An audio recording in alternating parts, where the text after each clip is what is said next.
लेकिन सर मैं जब उसको टच करने गया तो मुझे चाकू कह रहे मतलब धमकी देने लगी कि अगर टच करोगे हम तुमको मार देंगे। मैं बहुत डर गया था उतने समय।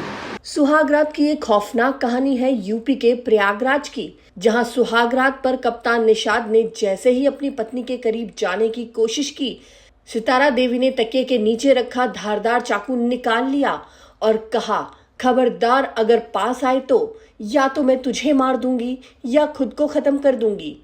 एक पल के लिए कप्तान को लगा कि वो कोई बुरा सपना देख रहा है, लेकिन ये सपना नहीं था, उसकी नई जिंदगी की डरावनी हकीकत थी। मैं जब उसको टच करने गया तो मुझे चाकू कह रहे मतलब धमकी देने लगी कि अगर टच करोगे हम तुमको मार देंगे या तुमको मारेंगे, अपने आप को मार देंगे। 29 अप्रैल को प्रयागराज के नैनी इलाके में बड़े धूमधाम से हुई थी कैप्टन निषाद और सितारा देवी की शादी। निषाद और सितारा दोनों परिवारों की सहमति से इस रिश्ते में बंधे थे। 2 मई को उनका रिसेप्शन हुआ और 3 मई को थी सुहागरात।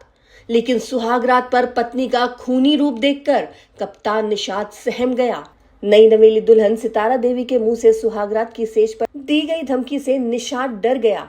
उसने सितारा से इसकी वजह पूछी तो सितारा ने साफ कह दिया कि उसे किसी और से प्यार है। सितारा ने पति निषाद को बताया कि वो अमन नाम के लड़के से प्यार करती है, जो रिश्ते में उसका भतीजा लगता है। तो मैं बोला ऐसा क्यों? कह रहा है कि मैं और किसी से प्यार करती हूँ और उसका अमन नाम है। मैं बोला अच्छा। और रिश्ते में जो है भतीजा लगता था। हाँ, लड़की के वो भतीजा लगता था, वो मौसी लगती थी।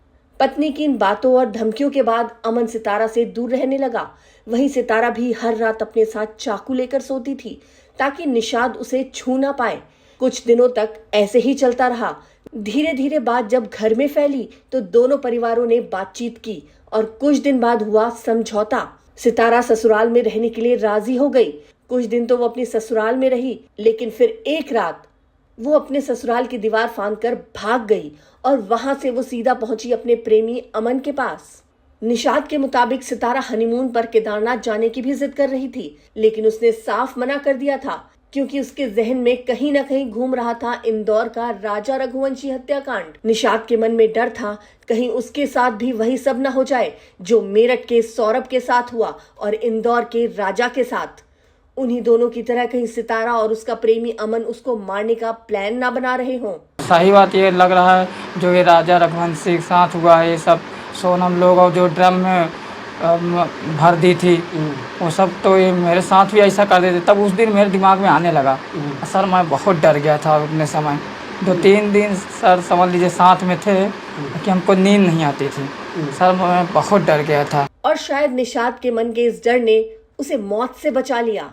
पुलिस के मुताबिक मामला फिलहाल पारिवारिक विवाद का है, लेकिन जो तस्वीर सामने आ रही है उसमें बेवफाई, धोखा और साजिश का पूरा रंग मिला है। कप्तान निषाद की जिंदगी में तूफान तो आया, लेकिन वक्त रहते सच सामने आ गया। वरना हो सकता है कि आज वो भी राजा रघुवंशी और सौरभ की तरह एक कहानी बन गया होता।